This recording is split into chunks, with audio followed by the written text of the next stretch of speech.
This is the second part of the process of converting the bicycle into a motorbike.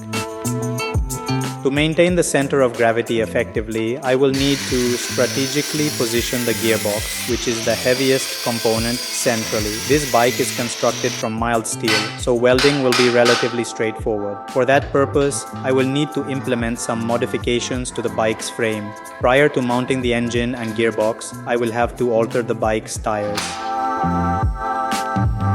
Initially, I considered turning the threaded section of the sprocket, but it was accomplished quite effortlessly with a die grinder. Even if there had been a hand drill machine available instead of a die grinder, it would have been completed quite easily. Just a sanding attachment is required. Its inner diameter has been smoothed out, and it will fit into the bike as well. However, welding will be necessary to join it securely, and positioning it in the correct orientation is also very important, because this is actually a freewheel, not a sprocket.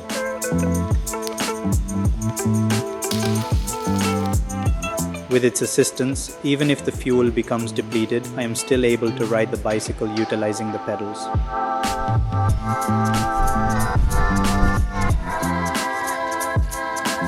And it aligned absolutely perfectly. The sprocket used in the gearbox is larger in size and has a different locking mechanism. So, if I need to modify this sprocket, I will also have to change the locking mechanism. The axle of the motorcycle is made of hardened steel, so drilling is not an option. Therefore, welding is the easy option, and the welding has spread here, which I will need to grind off with a Dremel tool. Otherwise, I won't be able to modify this pocket.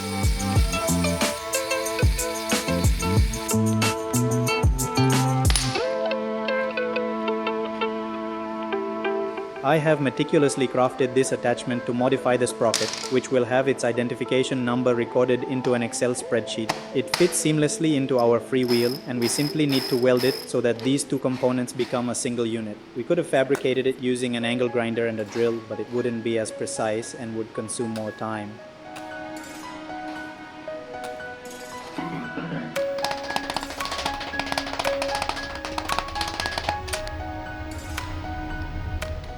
Now, we simply need to verify the alignment one time, and subsequently, we can proceed with the welding at a later stage.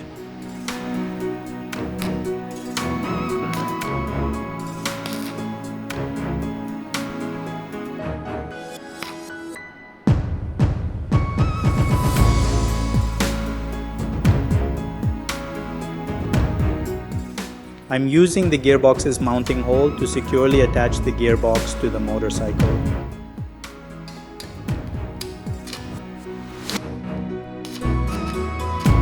Once the chain is attached and its alignment is checked, we'll move on to the final welding process.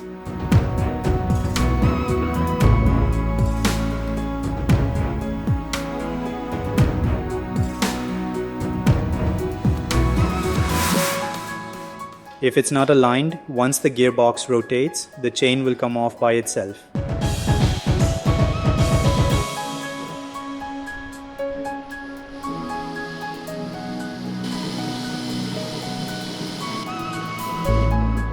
Now is the most suitable moment for the engine.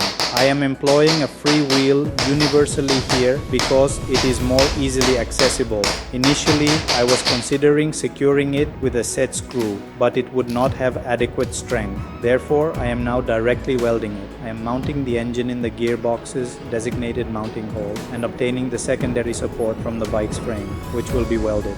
In a way, I am just creating the mounting for the engine and gearbox here. When this engine is mounted on any machine, it is supported at 3 points.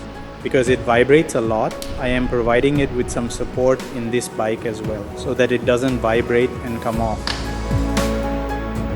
The freewheel is effortlessly fitting into the clutch plate of the gearbox. Without making any modifications, I am utilizing it freely here as well because it is readily accessible.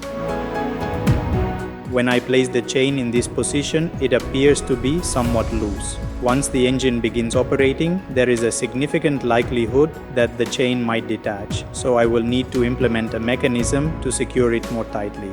However, prior to doing that, I must verify once if it functions correctly or not.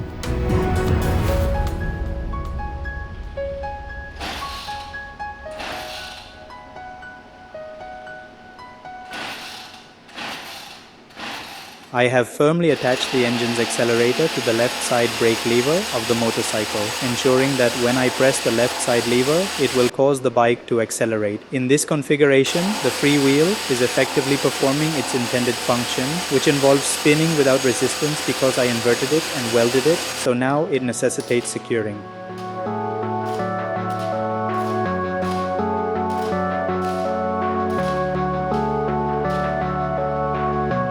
Let's make another attempt. The clutch mechanism we engineered in the initial phase is operating flawlessly. The mechanism is functioning exceptionally well. I just need to adjust the chain a bit more securely, otherwise it will consistently detach.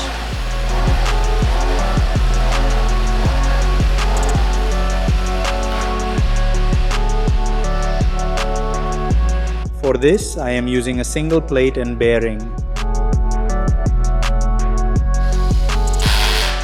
It will be connected to the spring mechanism and will maintain consistent pressure on the chain, and I am achieving this entirely on the gearbox mounting.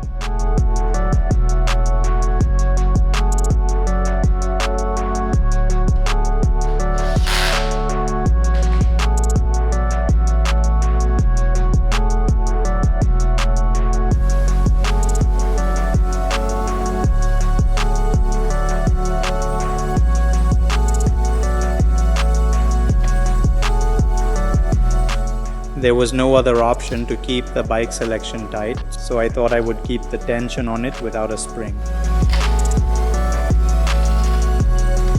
which is working well in theory.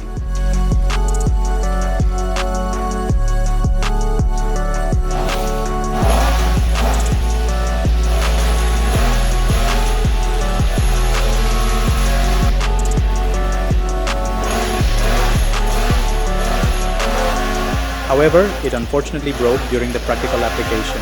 So now I am required to redo it using the spring mechanism and ensure it is tightened at the lower section of the chain, not the segment that is driving. I have now developed a new mechanism that is bearing loaded, which has effectively resolved that issue.